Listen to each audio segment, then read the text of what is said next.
ఇప్పుడు ఇంకో చిన్న విషయం చెబుతా, అందరూ చేయొచ్చు.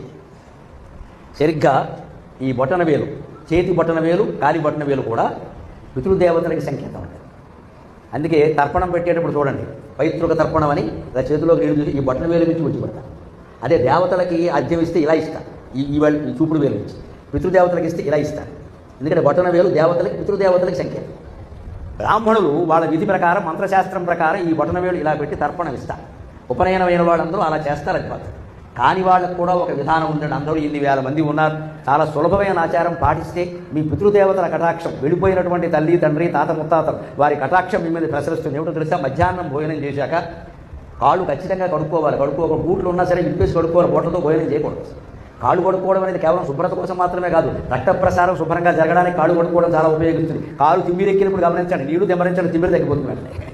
కాలు కానీ వేలు కానీ తిమ్మిరెక్కితే నీటిలో ముచ్చండి తగ్గిపోతుంది వెంటనే. అంటే కాళ్ళు కడుక్కుంటే రక్త ప్రసారం శుభ్రంగా జరుగుతుంది. అందుకని కడుక్కోవాలి. ఆ కడుక్కునేటప్పుడు మధ్యాహ్నం భోజనం చేశాక కడుక్కునేటప్పుడు ఊరికేలా దెంబరించుకోకుండా ఒక్క 4 చెంచాల నీళ్లు ఆ కుడికాలి బొటన వేలు మీద పోసి వెళ్ళిపోయినటువంటి తల్లిని కానీ తండ్రిని కానీ తాత ముత్తాతలను కానీ తలుచుకోండి. ఆ పితృదేవతల కటాక్షం మీకు అందరికీ లభిస్తుంది, అందరికీ లభిస్తుంది. దీనికి కులం లేదు, స్త్రీ పురుష భేదం కూడా లేదమ్మా, ఒక్కటే భేదం. ఆడవాళ్ళు కూడా చేయొచ్చు, మాకు చెప్పలేదు అనుకోవద్దు. ఎందుకంటే తల్లి తండ్రి ప్రేమ మగాడి కంటే ఎక్కువ నిజానికి ఆడపిల్లలకే ఎక్కువ ఉంటుంది. చాలా బాగా అయిపోయింది.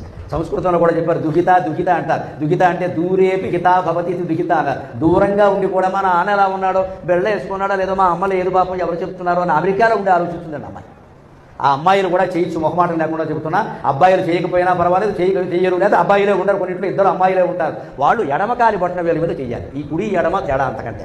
వామ అంటే స్త్రీ, అందుకని స్త్రీ కన్నా ఎడమ వైపు చెబుతారు. ఎడమకాలి బొటన వేలు మీద మధ్యాహ్నం అన్నం తిన్న తర్వాత కాస్త 4 చెంచాల నీళ్లు, ఎలాగో కడుగు కడుక్కుంటాం కదా, మామూలు నీళ్ళే, దానికి పవిత్రోదకమైన పని కుళాయి నీళ్ళు అయినా పొందాలి. దాని మీద పోసి ఒకసారి పోయినటువంటి తల్లిని కానీ తండ్రిని కానీ తాత ముత్తాతని కానీ తలుచుకుని, అమ్మా నన్ను కాపాడు, ఆ నాన్నగారు నన్ను కాపాడండి, మీరు కష్టపడి నన్ను పెంచారు, ఇంత వాడిని వెయ్యాలి, ఇంత దాన్ని వెయ్యాలని ఒక నమస్కారం పెట్టి ఆ తర్వాత 2 కాళ్ళు గడిగేసుకుని బయటకు వచ్చి శుభ్రంగా తుడుచుకుంటే ప్రతిరోజు పితృదేవతల కటాక్షం మనకి లభిస్తుంది.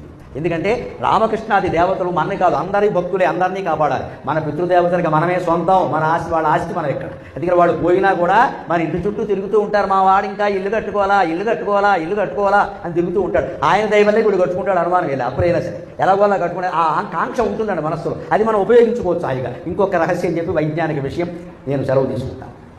హిందూ ఆచార సంప్రదాయాలతో కూడా రేపు భవిష్యత్తు ఎటువంటిది అంటే, 10 రోజుల క్రితం నాసా వాళ్ళు 10 రోజుల క్రితం చేసిన ప్రకటన ఒకటి, 10 ఏళ్ల క్రితం చేసిన ప్రకటన ఒకటి.